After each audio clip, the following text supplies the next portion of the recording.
Hey girl, Marissa here. You are listening to the Codependent Dummy podcast. As a young woman, you have been raised, reinforced, and rewarded for putting the needs of others above your own. Now, in your 20s, you're finding yourself exhausted, exasperated, and enveloped in shit relationships, especially the one you have with yourself. Codependency is a way of being where we put the feelings, wants, and needs of others above our own in an unconscious attempt to meet our own feelings, wants, and needs. Sorry to break it to you, sis, but that is not sustainable. This podcast is to help you undo all that so you can stop playing small and start taking up space, you dummy. Let's get to it. Well, hello everyone, and welcome back to the Codependent Dummy podcast. Today, we are graced with the presence of Shara Prophet. Shara is a speaker, teacher, author, life coach, hypnotherapist, and mystic.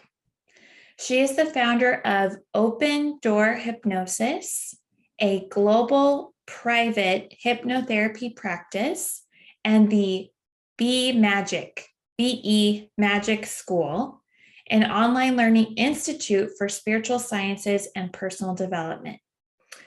Shara's passion is helping others reach their full potential by showing them how to harness the power of their subconscious mind to heal themselves. Her motto is, "Blessed is she who knows hypnosis is key." Shara, thank you for coming on the podcast. Thank you for having me, Marissa. It's a great pleasure and honor. Mm-hmm. All right, so the typical two, I've just coined this recently. Typical two questions. First, Shara, how do you define codependency? I define codependency as an addiction to a state of being and behavior. What state of being is that? Well, it could be anything. It could be, needing to be needed, needing to be recognized, or even being addicted to surviving. Mm-hmm. Yeah. So meaning that if you're in a situation where it feels like a struggle and it feels difficult, that can feel more like home for a person who's dealing with codependency than ease and grace. So we tend to gravitate towards the things that make us feel like we have to struggle and fight for survival, fight for attention, fight for affection. Mm-hmm. An addiction. Yes, that has been my experience. Yeah. Well, I'm curious if you can start with, what you mean by addiction, and how it relates with your experience. Yeah, absolutely. Well, as far as the addictions are concerned, we can be codependent upon many things. And for me personally, I dealt with codependency around romantic partnerships, financial struggles and difficulties, and also just the need to be noticed. Okay. And sometimes that would come in the form of me just overcompensating, doing too much, overgiving, people pleasing, fighting, trying to prove my worth, like proving my worth and trying to fight for that attention. And if somebody was rejecting me or withholding, then I would come harder. I'd be like, okay, well, let me perform better for this person. And to me, that became an addiction. I was addicted to that feeling because it's the only thing that I knew. It was the only behavior that I could pull from.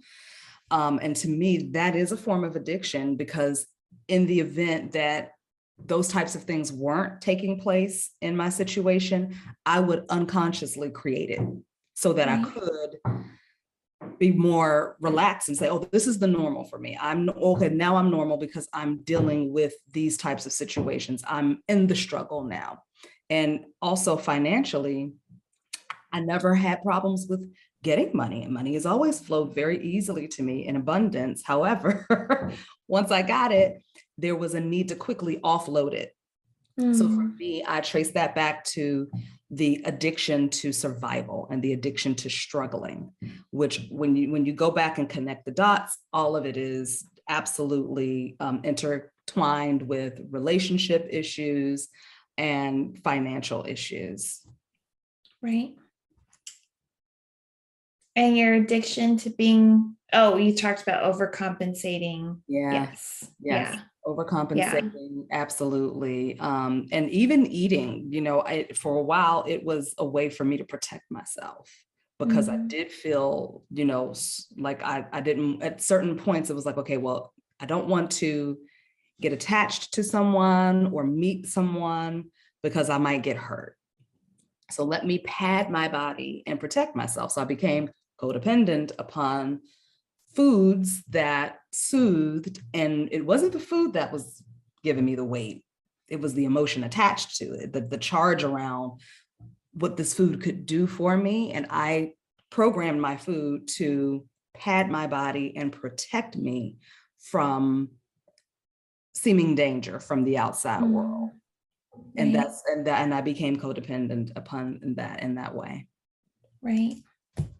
Yeah, you're reminding me, I believe I have shared this on the podcast before, but after a breakup, early 20s, toxically codependent relationship, I sought a therapist and she said, what brings you in?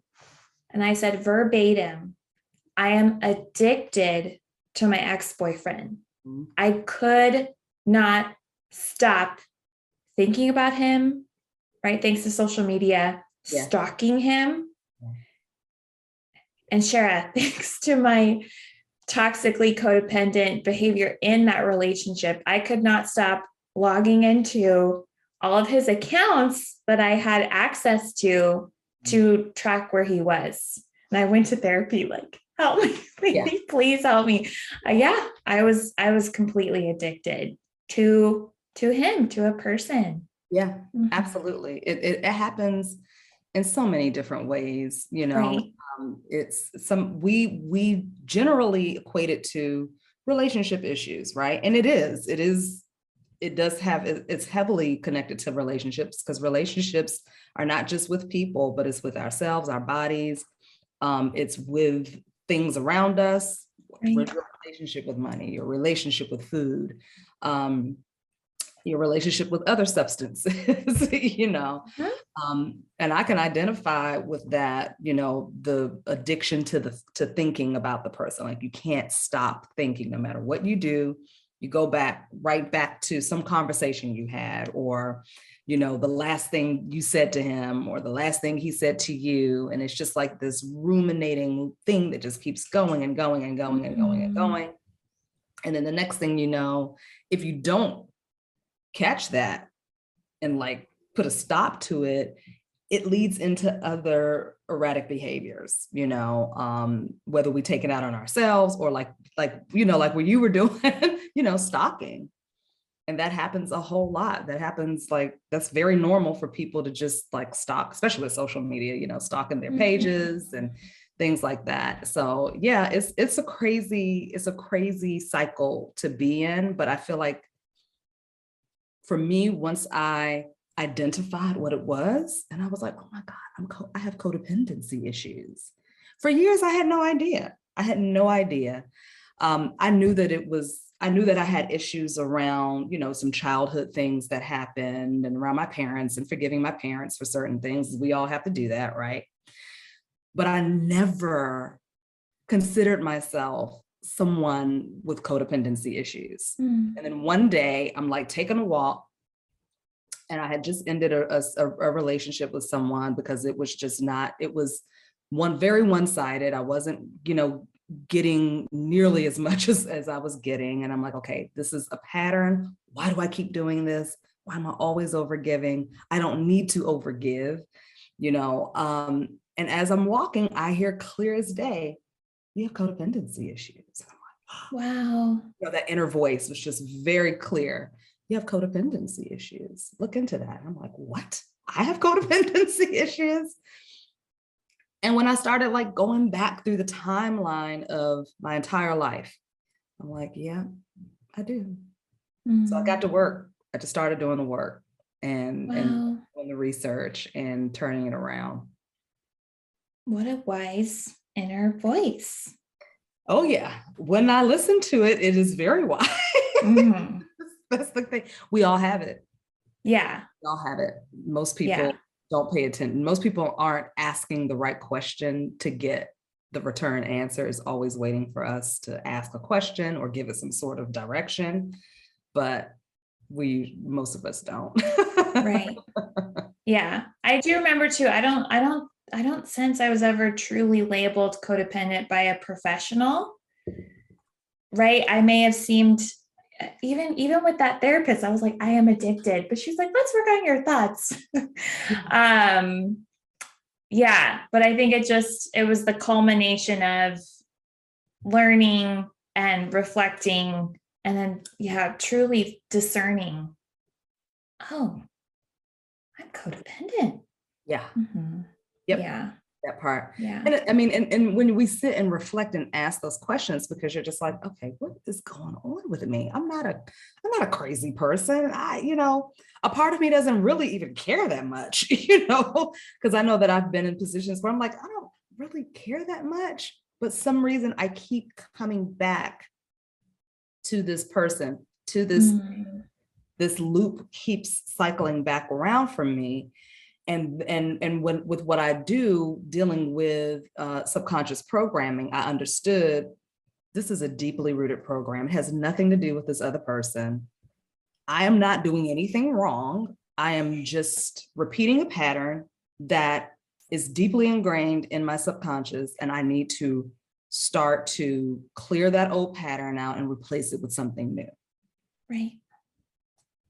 And when I started doing that work, a lot of things shifted, a lot of things changed. I, released a lot of things. Now I can identify when I've attracted someone that could potentially trigger that thing inside of me, where before I would just kind of be like, let me just give them a chance. I'm always cutting people off so quickly. Let me just give them a chance. And whenever I would go ahead and give them a chance, I'd find myself back in that same loop. Now I'm able to quickly identify and have the strength to say, you know what, I like you a lot, but this isn't going to work. This isn't working for me. And just walk away from it. Sometimes we get so addicted to the chemistry and the butterflies. And I tell people, watch out for those butterflies. We've been taught that butterflies mean, oh, this is so awesome. To me, butterflies is a signal from the nervous system that's saying, hey, this is familiar. Yes. You might want to look out for this. That's what the butterflies represent to me now, where before it was like, oh, he gives me butterflies. This is so awesome. And now it's like, maybe go on a date with the person who doesn't give you the butterflies. It's just kind of like, hey, let's hang out. And you're like, okay, so that's what I tell myself this, and I share this with people that I work with. I'm like, this is the one thing that you can do for yourself in the beginning stages of meeting someone. Listen to your body. The body knows. The body knows. Even if we consciously tell ourselves, I'm not going to repeat this again. I'm not going to fall back into that pattern again. The body keeps score. The body will tell you, nope, back up off of this. It's just a matter of us listening and taking heed to it and actually doing something about it. Right. Okay. So I am hearing ways that you have heeded the call to honor your body, notice, and let go of these or reprogram these codependent pathways, and how you help your clients. I am curious. This is the Codependent podcast, so we're learning here. Shara, what is hypnotherapy, and what is it commonly used to treat? So all hypnosis is a focused state of awareness. And it's when your body is relaxed, you're focused on a thing, a sound, an object, a thought, but your mind is still active. So that's the difference. We use the term deep sleep in hypnotherapy sessions. However, you're not really asleep like when you go to bed at night, right? Your conscious mind is now able to speak to the subconscious mind, where before the conscious idea of, I want to drop 25 pounds. And to do that, I've got to shift my diet a little bit and I got to make some lifestyle changes, right? That's conscious. It makes sense. It's like, yes, let's do that. However, you get to doing that, maybe a week or two, everything's going great. Maybe even for 6 months, it goes great. But then all of a sudden you start shifting back to the old behavior, right?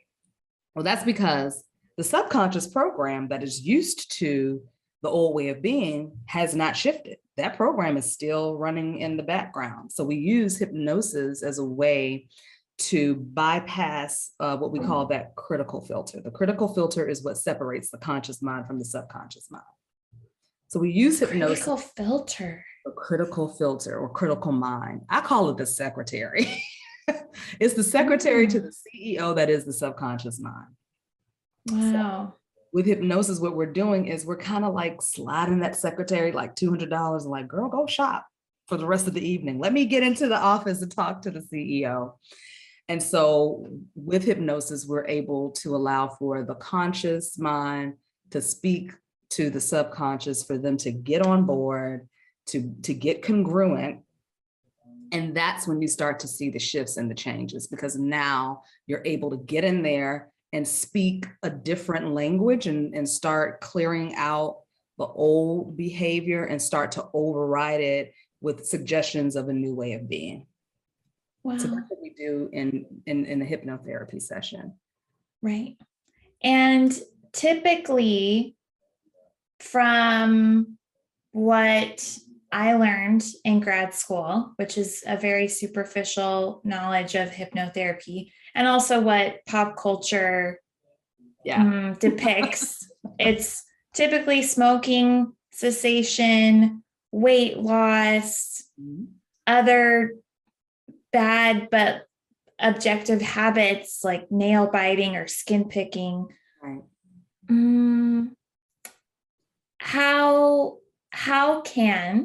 How does hypnotherapy help treat codependency? Well, your subconscious mind is the emotional mind. It's not the thinking mind, right? Hypnosis deals directly with your emotions. It deals directly with the subconscious mind. So it can be used to assist with anything, really. And the reason for that is because you were in a hypnotic state when you learned how to drive a car, when you learned how to ride a bike, when you learned how to speak. Children from ages 0 to about 8 years old, they are in a hypersuggestible state. They're in a perpetual state of hypnosis. Hypnosis is the learning state. It's the state in which we learn our behaviors. We look at the outside world and we learn how to be based upon the behavior patterns or behavior models that we have around us. We go in and out of hypnosis all the time. If you've ever been driving a car and you're rolling down the freeway and all of a sudden you zone out, you miss your exit. Next thing you know, you're sitting in front of your house and you're like, I don't even remember how I got here. Like, I don't remember driving here. You were in a state of hypnosis, because the longer you focus on something, you start to just kind of zone off. You just zone out. If you're on the phone with somebody and they've been talking for a while, or if you're in a meeting, a lot of people can relate to this. If you're in a meeting, like a Zoom meeting, right? And one person's talking for a while, you kind of just start zoning off. You just start daydreaming. That's hypnosis. We go Wow. into hypnosis when we watch TV, when we listen to music, when we scroll through social media. We go into hypnosis all the time. Most people are not aware that they're in the hypnotic state. And so what I like to do is I teach people how to get in touch with what that feels like. And you can decide for yourself, do I really want to be in hypnosis right now where I'm taking in this information? If you're listening to the news or you're listening to somebody talk a little crazy, it's like, do I want to take this in and believe this right now? I teach people how to bring themselves out of that state and put up blockers so that they don't, pull that information in. Now, as far as working with them to assist with codependency issues, we do a lot of talking, we do a lot of cognitive therapy in the beginning of the session. And then from there, we begin to use hypnosis to start to dismantle those old behaviors and belief systems that lead us to having issues with codependency or lead us to relationships that trigger or highlight our codependency issues. We start to change the magnet at which we Wow. attract. Change the magnet. Change the magnet. Yes, that's Wow. very important. Mm-hmm. Yeah. I'm curious, since this came up while we were talking, if I came into a session, a hypnotherapy session, and said, I'm addicted to my ex-boyfriend. It was a behavior, right? So I would say to myself, okay, Marissa, you are not going to log on to his Facebook page today. And then minutes later, I couldn't help myself. I couldn't. So like smoking or eating or things that we typically connect with hypnotherapy, here's this addictive behavior. And yeah, I log in, I get my fix, right? Scroll, check his messages, see where he was at, log out. Okay, I'm not going to do it again. Yeah, what would that session look like? I like to equip my clients with anchors, and anchors assist with, putting a stop to an old behavior pattern before it even gets started. So I help them connect with what does it feel like before you actually pick up the phone or go to the computer to start doing your stalking situation. What's the thought? What's the first feeling that comes in? Catch that, use your anchor and put a stop to it, and you just start doing something else. And you can do this on your own. However, I use hypnosis to help reinforce it into the subconscious mind where it becomes an automatic behavior. Instead of you having to force yourself to do it, it's just automatic. Wow. Yeah. So it could be something something pulling on your ear, like, okay, so I'm about to do that, so let me just pull on my ear. Something very unnoticeable. So like if you're around friends or if you're at work or something, it could be like you just press your finger together, you can like cross your hands. I tell people to do something that you don't normally do. So if you tug on your ear a lot, don't use that. Use something that you usually would never do. It could be a physical anchor, it could be a mental picture that you pull up, a phrase, a word that you say to yourself to help pull you back into that space of, okay, no, I'm not going to go down that road. It's just choosing a different path. So it's a pattern interrupt that we use. That's basically what an anchor is. It just interrupts the pattern of moving down that old road that just kind of gets you, it just puts you in that defeatist thing, like, oh my God, I did it again. Why did I do? Okay, I'm not going to do it again. I'm not going to do it again. Then we do it again. And what happens is the more we give in to the old behavior, the deeper the wound we're creating, because now I feel like I don't have control over myself. Now I feel like there's something wrong with me. Now it's like, now I know why he doesn't want me anymore, because there's something wrong with me. So now you're just, creating deeper wounds and deeper wounds and deeper wounds. The pattern interrupt with using the anchor helps us stop wounding ourselves over and over again. So we can actually heal a lot faster by not continuing the same patterns over and over again, and creating a healing environment. I tell people all the time, if you're healing, you need to make sure your environment is conducive to your healing, because if it's not, meaning I'm always looking at him with another woman on social media, you know, if it's dealing with finances, you know, I'm always shopping online. So let's clear out the environment that keeps you, that's not conducive to your healing and keeps you in that cycle, and using your anchor. That would be my first step to assist somebody with overcoming a codependency. So come in addicted to my ex-boyfriend, and to create an anchor, it's like, okay, well, Marissa, every time you think he's talking to his, so now I'm an ex-girlfriend, but we broke up because of his former ex-girlfriend who he was always talking to. So, oh, he's talking to her. That would be my trigger, right? He's talking to her, or he spent time with her. He's hanging out with her. Let me go on Facebook to be detective and make sure that isn't happening, even though we're broken up.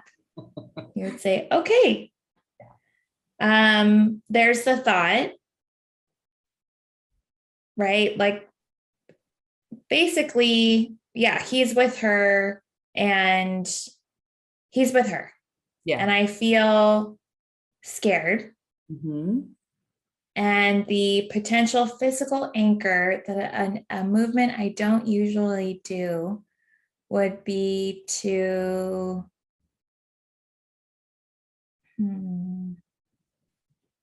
I don't massage my temples enough. I wish I actually did that more. So okay, so just massaging my temples. Massage your temples. And now think of something else. Like, what would you replace that thought with? Like, what would be something more beneficial, more productive for you to do with your time, other than going to look that up on Facebook? Like, what could you do in that moment? At the time. Yeah, it could be a moment by moment thing. Like, you know what?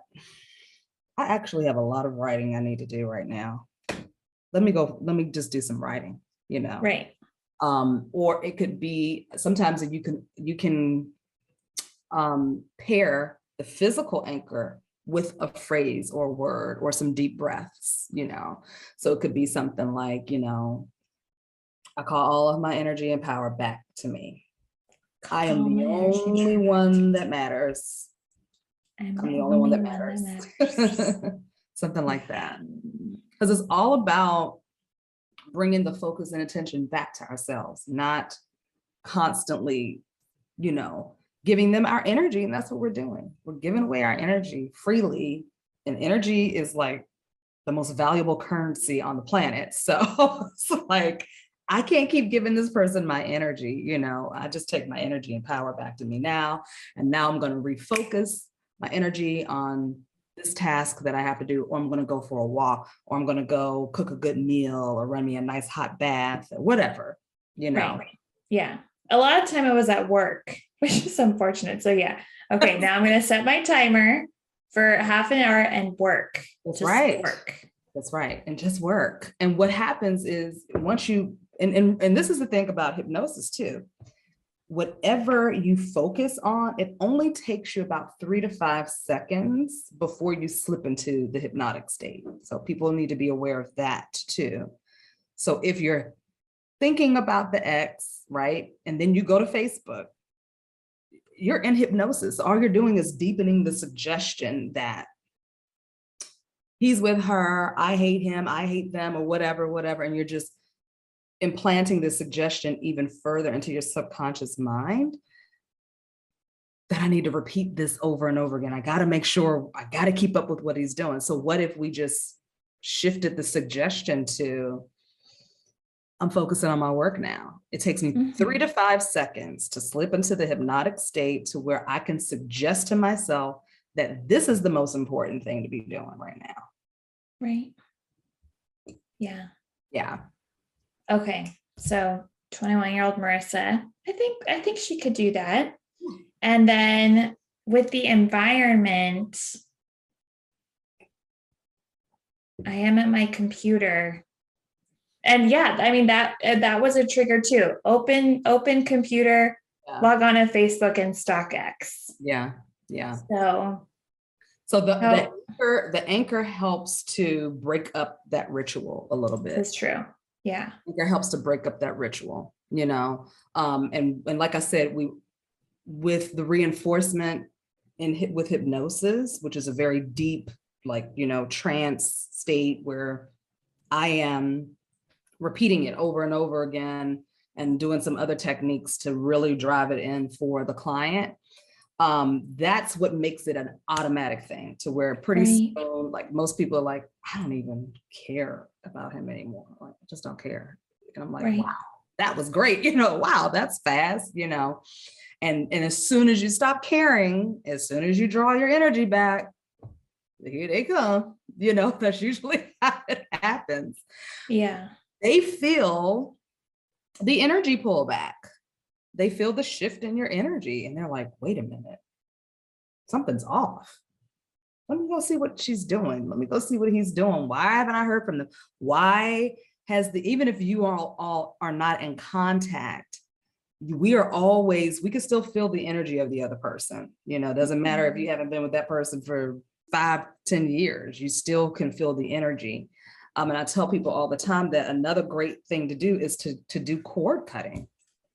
Cord cutting is very important. I don't do cord cutting, I do cord removal, which is a different process than what most people do, most practitioners do.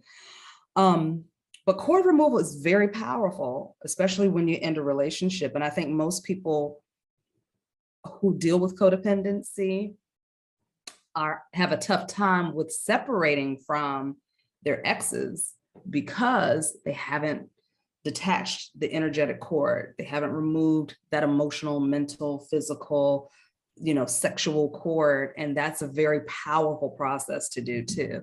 So I would recommend, you know, anybody who's listening and they've not done any cord removal, that you can, you know, look that up. You can do it yourself, or you can work with a practitioner to assist you with that. But that's a very powerful thing to do.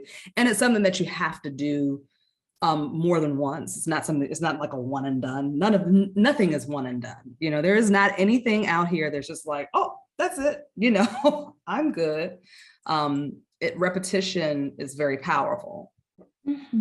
So I would recommend that as well, because once you get your energy back, it's really difficult for the other person to have that hold on you anymore. So that's I would highly recommend that as well. Yeah. So I come see you, right? Like 13 years ago, and I say, Shara, I'm addicted to my ex-boyfriend. We create this anchor, and that likely, or maybe even a ritual before I log on to my computer, really just doing it. Okay, I'm going to set my timer 30 minutes, focus on myself. So I don't have to, I can't get rid of Facebook, unfortunately, in the environment at work. And then we're in session and we do the hypnosis, and it's deep and repetitive. And then proceeding forward, thanks to my like conscious effort, connecting with the subconscious, then, oh, look, I'm working. I'm not stalking him. I'm moving forward. And, you know, he comes back, or I met another guy just like him, and we started dating. So I am curious about, your observations with the short-term benefits and the long-term benefits of hypnotherapy. Yes. So when you're working with a hypnotist and doing hypnotherapy, We start symptomatically, but the longer we work together, we start to uncover the core issue, the root of the root of the problem, right? So we all know that this didn't start with this guy. Clearly, this started somewhere in childhood. So then we start to uncover those things that happened in childhood, and we just kind of move through each session as needed. I have a codependency program that I've developed that helps to walk people through this process that really is very deep. It's very intense work. But it's fun too. It's not, I'm trying to make it fun because it could be really daunting. So, as a mystic, I use a lot of different esoteric processes as well during the hypnosis sessions to assist with that. I use ancestral healing because some these tendencies, this is a behavioral pattern that could be passed down or learned from our ancestors. Maybe grandma had codependency issues or grandpa had codependency issues because we learn it from our environment, right? Right. So we do some ancestral healing work. We do some inner child work as well.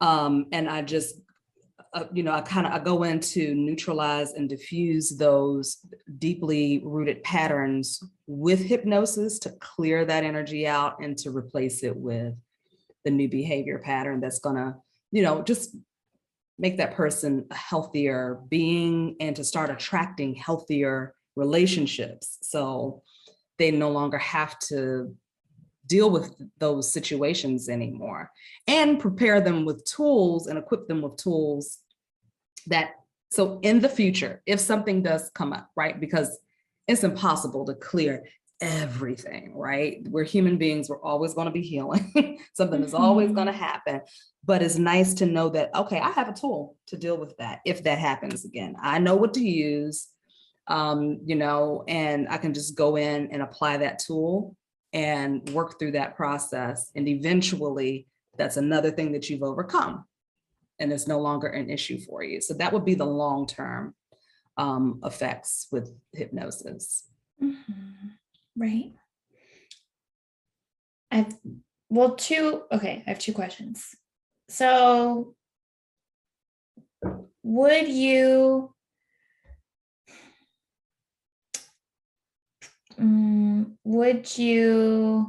I don't know what verb I want to use. I'll say argue. Would you propose that with hypnotherapy, potentially the tools provided lead to a prompter healing? Yes. I say this, because I eventually stopped stalking my ex, but it took forever, right? Because it was willpower, it was therapy, but it took a long time. Well, willpower doesn't always work for us. And no, that is why hypnosis exists, because you need something that's like, look, I cannot keep doing this. I don't have a year. I don't have 6 months. I need to stop doing this now, Wow. And so because everything is subconscious, everything is related to a program, a belief system, a thought pattern. Hypnosis helps to break those loops. That's what it does. And it's just like a baby. Okay, if a baby is playing with a pair of scissors, right? You don't just go grab the scissors because now the baby's hollering and screaming, and pretty soon the baby's going to go find something more dangerous to play with or more interesting to play with. You coax the baby and you bring a little rattle or a lollipop and you draw their attention away from the scissors. You take the scissors away and then you give them the lollipop. The subconscious mind is like a baby.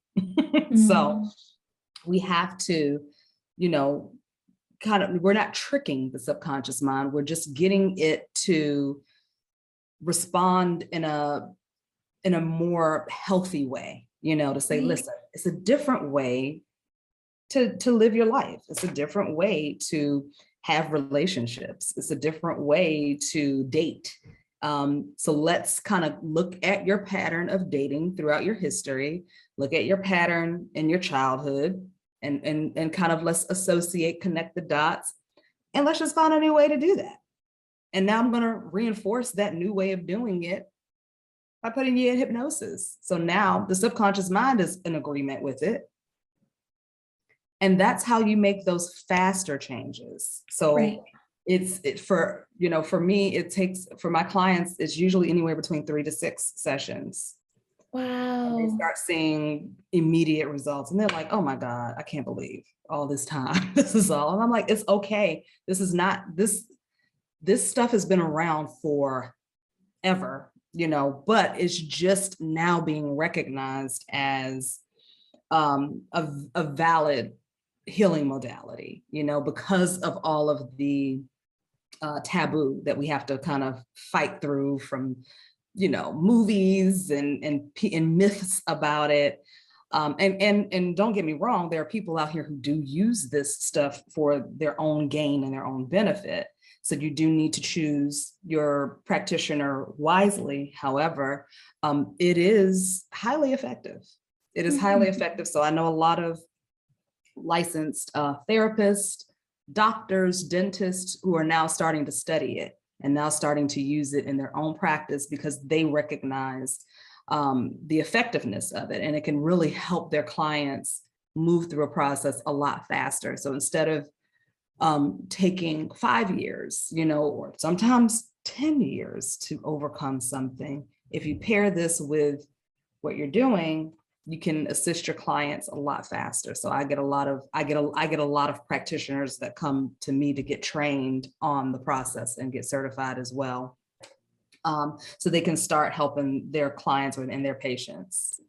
Right. Yep. And with the fast, quick results, how do you cultivate the long-term healing, given that in pop culture, even in my personal life, I do know people who have been to hypnotherapy for gambling, for smoking, for weight loss. They're still gambling, they're smoking, and they're struggling with their weight. But they had a temporary reprieve. So it obviously did and does work, but how do you cultivate that longevity? With certain habits, it's just a natural process where you have to quit about 5 to 7 times. And on that 6th or 7th time, that's when you're really ready. So for this process to work, you must be ready. You got to be ready to give it up. So whenever I have a smoking client or a potential person that calls and they're like, hey, I want to come in and quit smoking. I'm like, well, how many times have you quit already? If they haven't quit 5 times yet, I'm like, you know what? Wait until you quit. Wait until you hit 6 or 7 and then call me.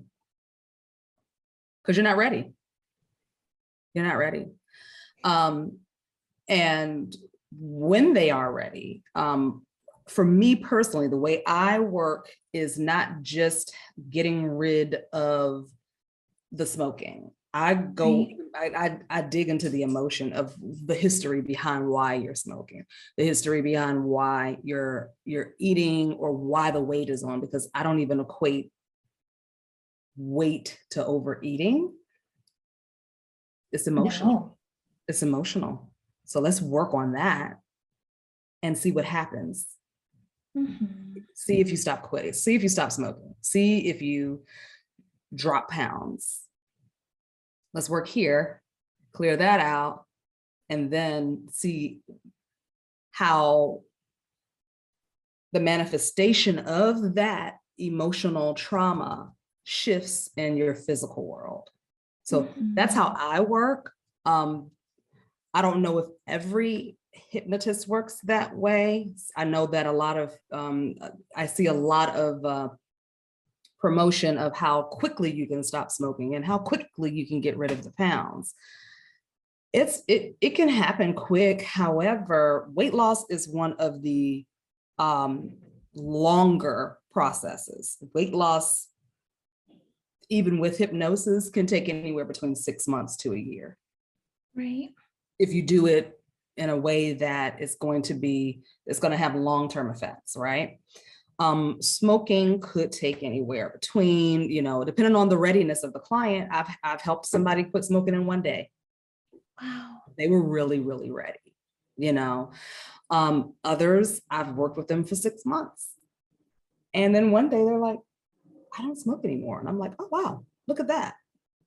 So it's very subtle. It's a very subtle thing. So if someone quits temporarily and then they start back again, perhaps there was something that triggered some stress for them, and they went back to the thing that brings them quick relaxation, but maybe they didn't work on the root cause of why they get so stressed out in the first place. Does that make sense?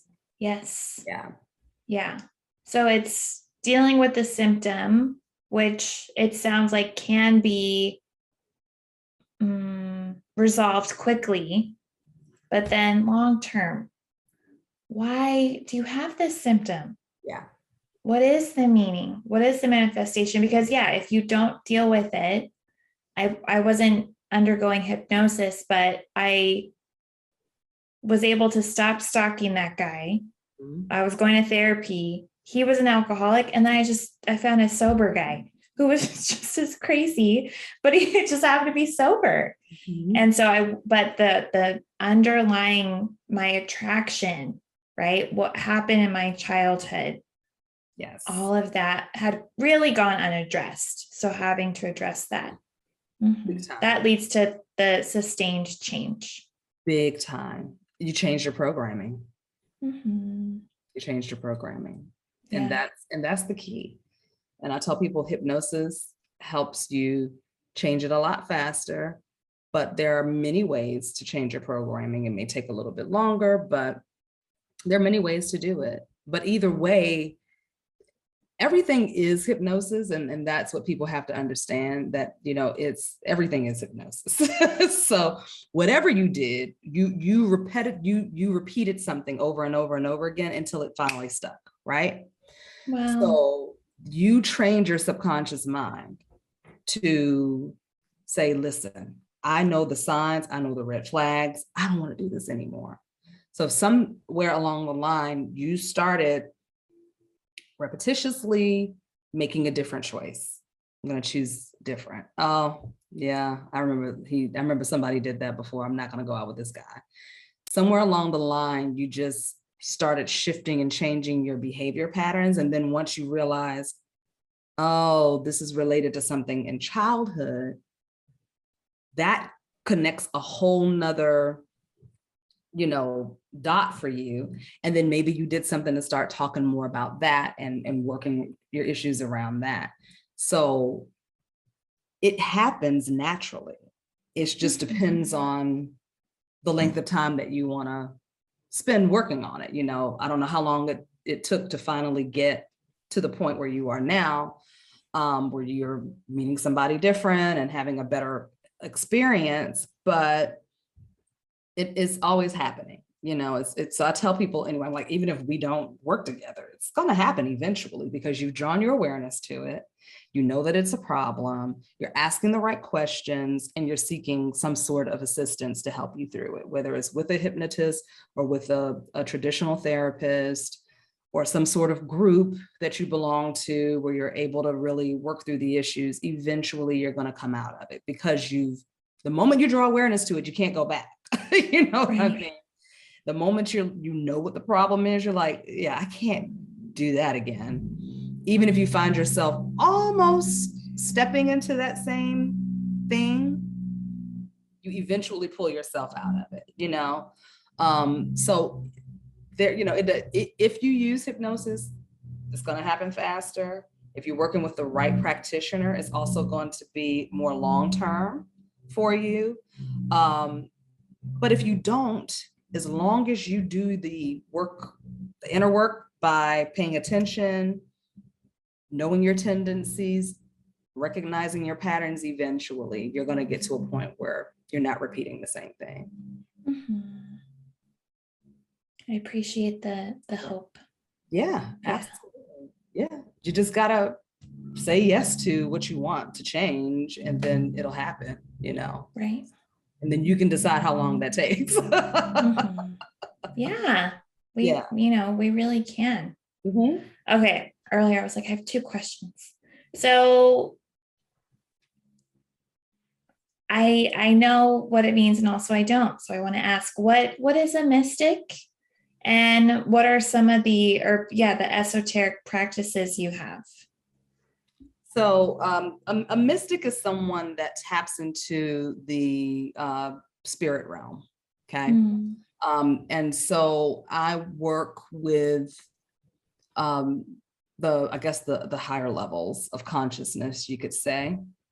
And I work with my client, and if they're comfortable with that process, then we do that. But I am trained as a clinical hypnotherapist. So I'm not just, whipping out the spirit stuff with everybody.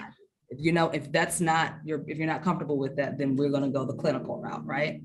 But for me, what I find is tapping into those higher levels of consciousness, you're able to connect with the other person, because we all have our own, what I call spirit teams. Okay. We all have our own. And when I'm connecting with the other person's spirit team and they're telling me, do this, do this, do this, do this, and it's just downloads that I'm getting. So it's nothing that's written. There's nothing like, no script that I'm following. I'm simply tapping into their spirit guides energy and allowing myself to be guided through the process to assist them with whatever their issue is. And that helps to expedite the results and also create more of a long-term result for them as well. Wow. Yeah. So it's just, I do a lot of meditation. I do hypnosis on myself every single day. I do a lot of writing, journaling, and I practice a lot of different systems with a lot of different quote unquote magical systems, I guess you can call it, or whatever, for lack of a better term. But really all magic is just dealing with your subconscious mind. That's really all it is. You're working to get your subconscious mind to go along with or believe that the end result is already done, and then it happens. So wow. But using certain systems and practices is like a 3D representation of creating a scenario mentally. Wow. So instead of me visualizing it, I'm now putting some things together in the 3D world that represent that which I want to see happen. And that thing holds the energy so that I don't have to constantly be thinking about it. It's just like that holds the energy for me. So if I'm lighting a candle, or if I'm drawing something, or if I'm just writing something down, it's scientifically proven that when you write things down, they actually happen. And so there's different things that I will do. But when I'm working one-on-one with clients, it's me just tapping into their spirit guides energy, and allowing them to walk me through the process that's going to help them specifically. So yeah. Wow. Yeah. Amazing. It's fun. Yes. Yeah. I love it. Right. So I've heard of mystic, but no, I did not know how it applied to, working with clients as a hypnotherapist, as a therapist.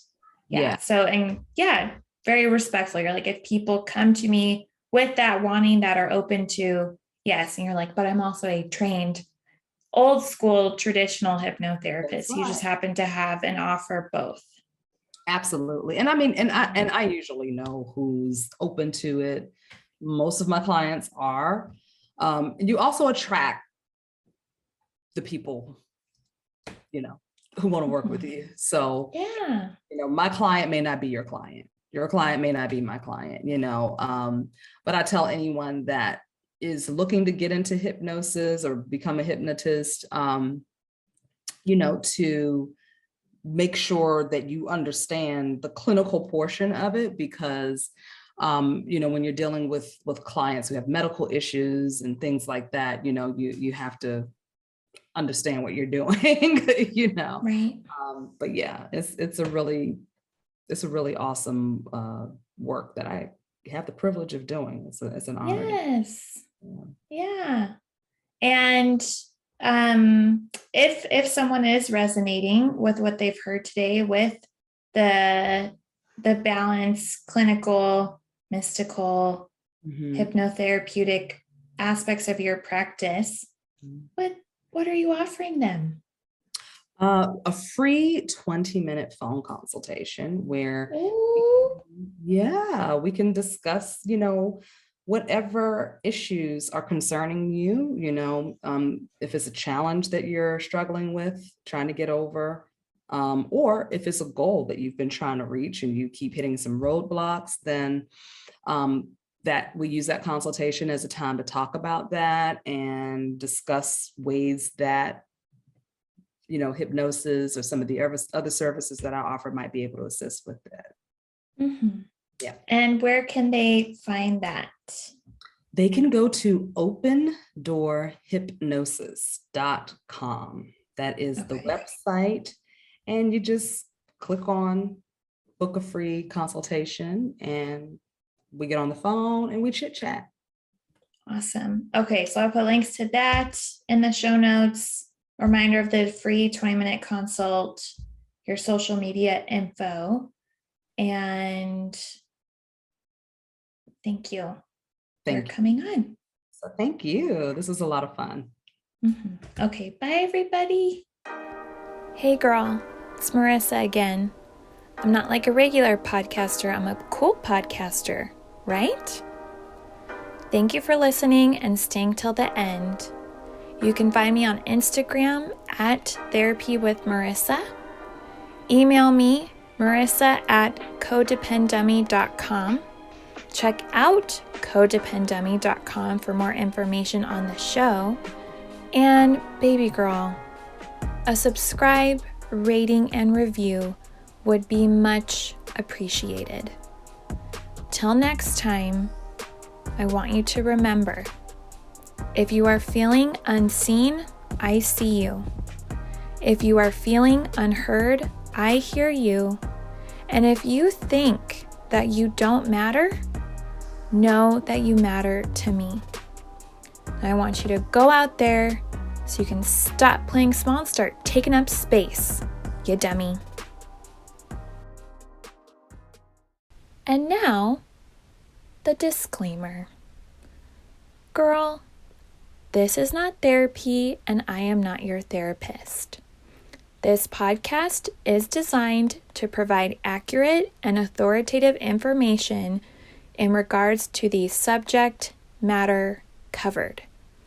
It is given with the understanding that neither the host, publisher, or guests are rendering any legal, clinical, or other professional service.